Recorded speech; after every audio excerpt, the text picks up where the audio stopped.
All right, welcome to the deep dive. Today we're going deep on Eugen Rosenstock-Huessy. Okay.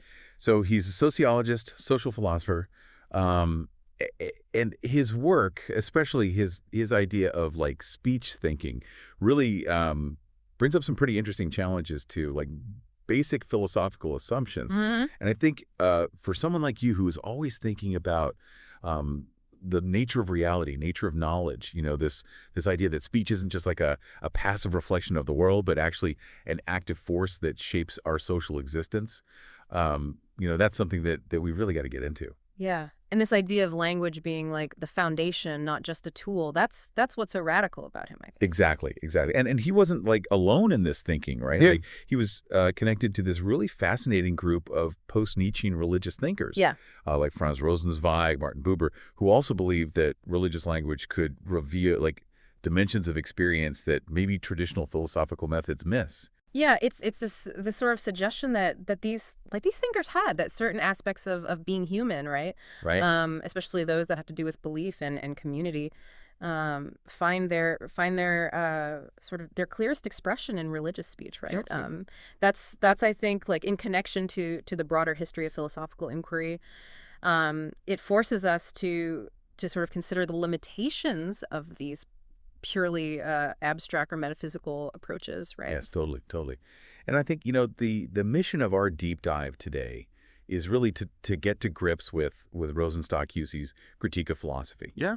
He felt that it missed things, by not giving enough weight to language and time and history. Mm-hmm. And I think for you, with your interest in philosophy, this is a pretty unique lens, Yeah. to look at some of the oversights maybe of traditional philosophical approaches. Yeah. So we're going to unpack his central arguments and understand why he believed focusing on speech, time, and history is so important, especially for someone like you who's thinking a lot about philosophy. Okay. Okay, so let's dive in. So one of the things that's really striking about Rosenstock-Huessy is like this assertion, right? Uh-huh. This very strong assertion that language is like fundamental. Yeah. Like that it's even more like primary than philosophy or religion. Mm-hmm. And he said, not religion but language forces man to distinguish between this world and the real world. The crux of theology is a crux of language, and all our rationalists are not protesting against religion, but against speech. So, I mean, for a philosopher, I guess what this means is like the very tool that you use to think about these big questions is not neutral. Right. And it's this idea, right? Like for a philosopher who's accustomed to viewing language as a necessary but also potentially like misleading instrument, right? For accessing truth, this idea that it's primary is really interesting, I think. Absolutely. Yeah. And he saw philosophy and theology as like second order activities, almost like echoes, Mm-hmm.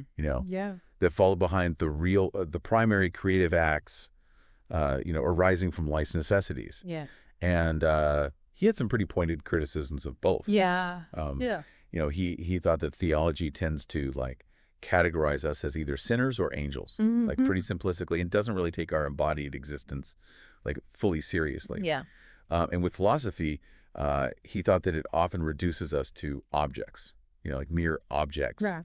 in this static universe. Uh-huh. And that we're just kind of like subjectively reflecting an objective reality, but missing the time endowing forces, which is a really interesting way to phrase that, I think. Yeah, and what he's basically arguing is that these intellectual frameworks that have become so central to how we understand ourselves, they can inadvertently distance us, right? Like from this lived temporal reality that language is so bound up in, right? Yes. And so the question for a philosopher, I think, becomes, has this pursuit of timeless truths, right? Right. Led to a potential neglect, right, of this temporal and linguistic foundation of human experience. Yes. Yeah. And that's exactly like what he wanted to correct, I think. Like his aim was to restore our awareness to the power that's in our speech Mm-hmm. and in our institutions. Right. connect us to the past and orient us towards the future. Mm. And he felt the philosophy was kind of weak at this task. Yeah. So he was drawn to sociology as, the way to win again our freedom over spaces and through times, he said. And, I think it's a very practical, dimension, Yeah, definitely. It's not just up here Right. in the clouds. Yeah, it's not just this abstract contemplation, Yeah. right? It's about considering how do our institutions, how does our language shape our very possibilities, right? Yes. Shape how we even understand reality. Yeah. And what's so interesting here is that he replaces Descartes' cogito, right? Yeah. The I think therefore I am. Yeah. He replaces that with respondeo et si mutabo. Yeah. I respond, although I will be changed. That's so key. Yeah. So key. Can you unpack that a little bit for people who are thinking about, the very, very foundations of self and knowledge? Yeah, yeah. And so what's interesting here, right, is that where Descartes is prioritizing individual sort of rational self-certainty as this bedrock, right, of existence, Rosenstock-Huessy's I respond, although I will be changed, foregrounds our responsiveness, right? Yeah. To the world around us, to the past, to the present, to the future, right? Yeah. We are beings in relation. Yes. Right. And those interactions, which are always mediated through language, are really what mold our creations and mold us, right? Yeah. And he drew a lot from Vico, right? Yeah. This idea that we are bound to our history, right? Regardless of how hard we try to break free, to start over. Yeah. And it emphasizes this dynamic, this relational nature of human existence, right? As opposed to the isolated, to the self-sufficient thinking subject. Right. So it's less about the individual consciousness, right, and more about the interconnectedness of experience, human experience. Yeah. Yeah. And as we said before, he really saw philosophy as kind of having a deficiency when it comes to time, speech, and history. Yeah. So what are the reasons behind that? Well, a central reason for him was the nature of logic itself, right? Okay. He famously said, logic is that mode of spiritual life in which the divinity of timing is omitted. Right. So logic, in its pursuit of stable and universal truths, essentially extracts us, right, from the flow of time, right, into this sort of fixed but ultimately abstract space. Right.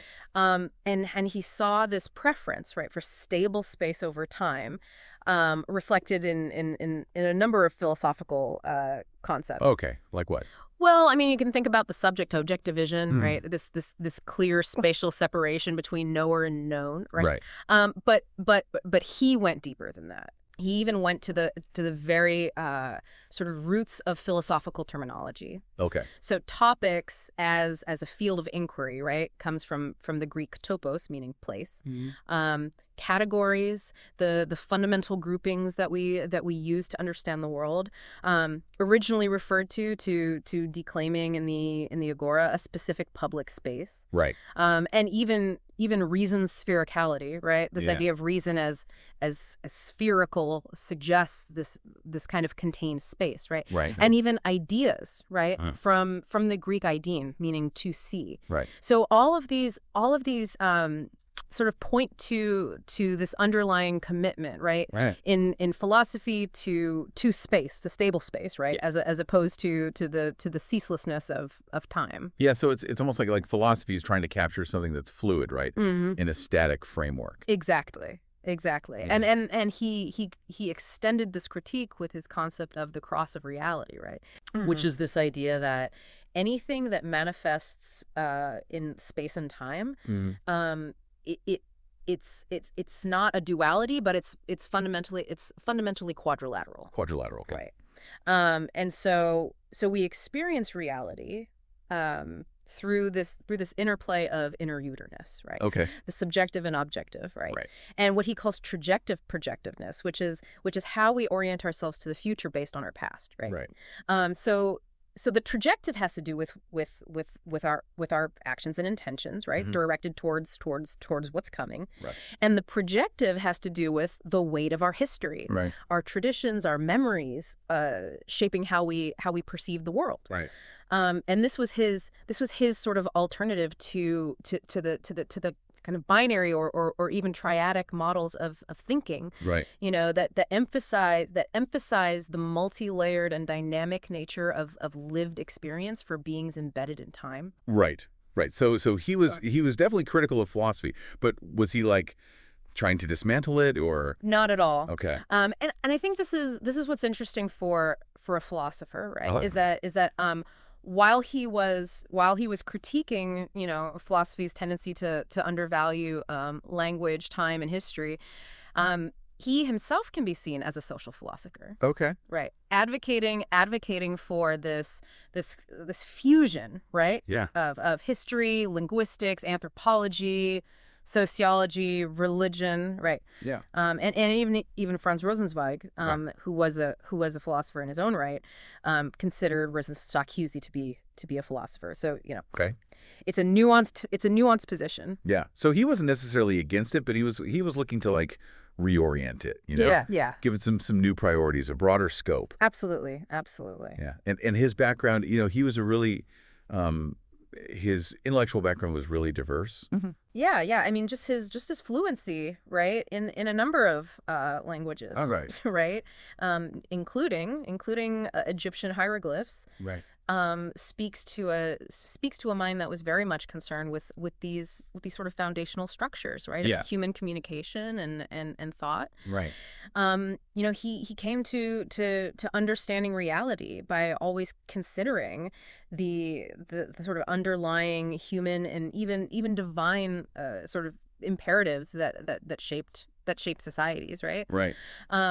He had a strong methodological principle of always returning to original sources when making historical arguments. Yeah. And even his early conviction regarding the Nicene Creed, it wasn't from angst or anything, but it was from this belief that it was manifestly obvious, right? So it's a very different mode of conviction, Right. than we might be used to. Okay. Yeah. And his understanding of Christianity also had a very particular emphasis. So he didn't view it primarily as a religion focused on like a transcendent otherworldly realm, Right. like in the Platonic sense, Right. but more as being concerned with building the future in this world Yeah. through the concept of incarnation and overcoming social death. Yeah, so Yeah. for him resurrection wasn't just about this individual afterlife, Right. but it was about revitalizing, right? Yeah. Historically spend forms of life in order to empower future generations. Yeah. And he saw examples of this, of incarnation throughout history, from figures like St. Francis to even modern thinkers like Freud and Marx. Interesting. Right. So he was really emphasizing its ongoing relevance. Yeah. And his epistemology, he drew a lot from Goethe's "What is fruitful, that alone is true," and also the biblical idea of "by their fruits you shall know them." So he's really stressing, right, that truth is not just a matter of intellectual contemplation, but it emerges from timely and effective action, right? Right. So it's like that emphasis on fruitfulness. Yeah. It has to actually do something. Yeah. Yeah, it has to have consequences. It has to have like an impact. Absolutely. Yeah. Absolutely. And this brings us back to his idea about speech, right? And specifically what he termed authentic speech, I think. Right. Right. So he made a pretty sharp distinction between like authentic human speech and just animal communication. Yeah. And for Rosenstock-Huessy, this authentic speech was like the very foundation of constitutions and institutions. Yeah. It's like this act that bridges generations and establishes all the complex structures of human society. Yeah. Yeah. And he even said that it's through speech that we reorganize the universe. Yeah. Like through shared experience Yeah. and establish this cosmic solidarity. Yeah, and the solidarity, crucially, is historical. Right. Right. So language is how history is how history permeates and shapes human life. Right. So it's not just about like the content of what we're saying, but the actual act, right, Right. of speaking and listening Yeah. within that shared like social historical context. Yeah, absolutely, absolutely. And he emphasized, right, that speech is not just about what we communicate, but fundamentally it's about who is speaking to whom, right? So this reciprocal act of address is paramount. Yeah. And he gave this really compelling example of how a false address, right, like a misdirected form of communication, can have this huge effect, right, Right. on an individual's entire day.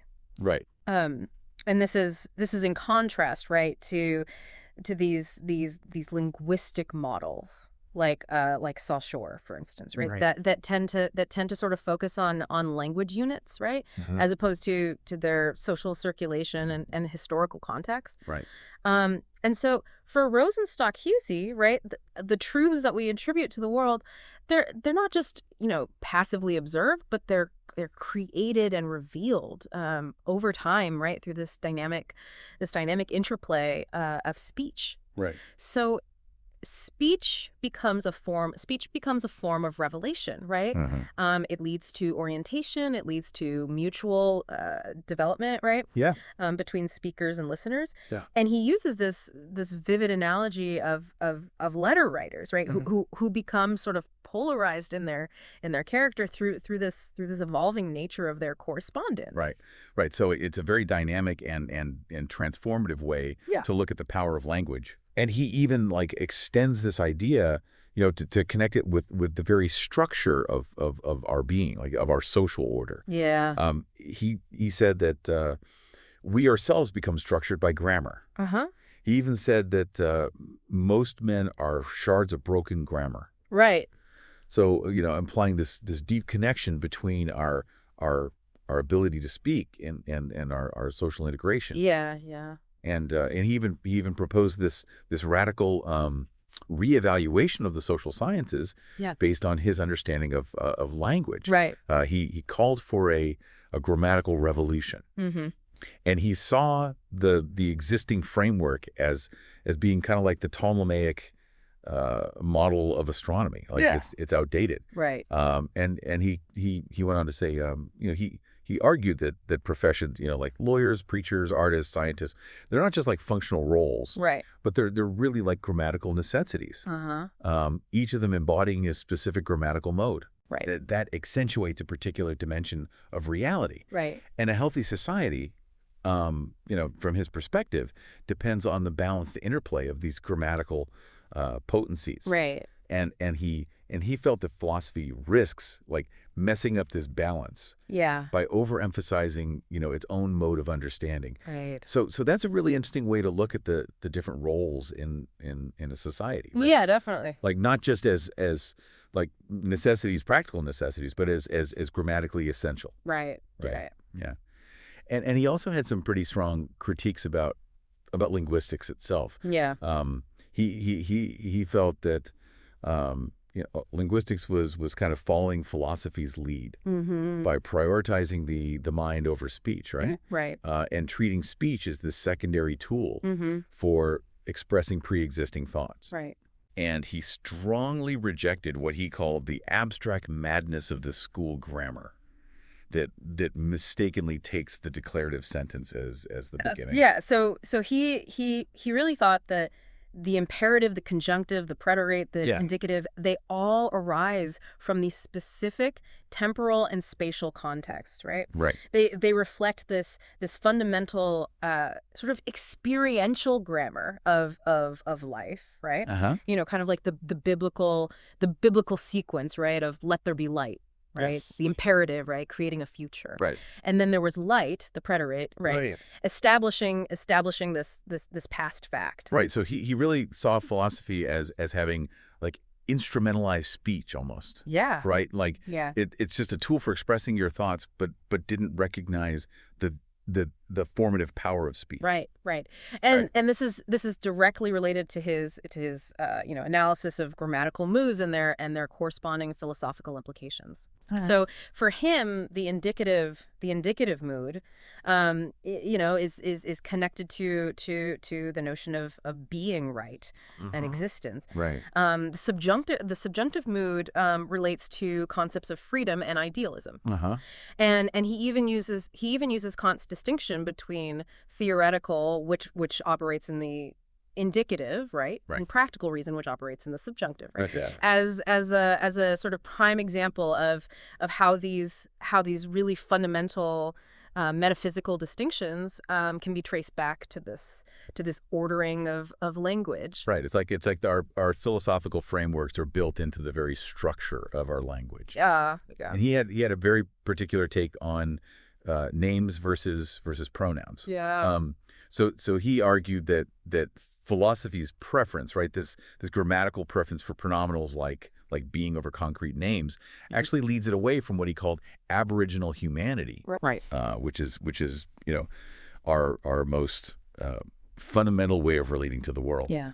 And he emphasized how our lives are really built on an accrual of names, right? Like our own name, the names of our loved ones, Right. the names of our communities, Yeah. and that these reflect our responses to the calls and imperatives of life, right? Right. So naming becomes this act of orientation in the world. Yeah. And he contrasted this with the abstract nature of pronouns, which lack this grounding, Right. this specificity in terms of location, origin, even these deeply felt human experiences, right? Right. Like faith, hope, and love. Yeah. And he said the human world does not consist of will and representation, but as love and introduction representation. Right. Sure. Which is such a powerful way to highlight the relational and concrete nature of naming. Right. Right. Like of being named. Yeah. Yeah. And I remember that he also connected this preference for names back to ancient Greek philosophy, right? Yeah. So he very insightfully linked the emphasis on concrete names, right, to Heraclitus's philosophy of flux, Right. of becoming. Right. Right, and the preference for abstract pronouns he linked to Parmenides, right, Yeah. to the unchanging being. Right. And he even has this image, right, Yeah. of Heraclitus dismissing the philosophical concept of being as merely the scalp of divine acts and political names, right? So Yeah. it's the suggestion that Yeah. that being is superficial, right? Right. That it's an abstraction, that it misses the underlying dynamism. Right. And for Rosenstock-Huessy, this philosophical obsession, right, with to be, the verb to be, with being as a noun. Yeah. It's akin to clinging to this dead husk, right? Or the smoke of lived experience. Wow. Right. He calls it a proverb that stands in for all the other verbs. Right. For all the other verbs that describe action and relation. And he even points out, right, that children learn and use pronouns. Right. Right, before philosophers overemphasize being. So, there's a disconnect there. Right. And he had a very specific critique of Heidegger on this point. Yeah. So he offers this critique of Heidegger's, focus on being as a concept, right? Right. And he argues that the real choice isn't between being and beings, Right. but rather between the abstractness of pronominals and the concreteness of names. Okay. And he suggests, that Heidegger, despite his really powerful critique of traditional essentialism, he might have been inadvertently trapped, right, in these sort of ingrained philosophical habits, right?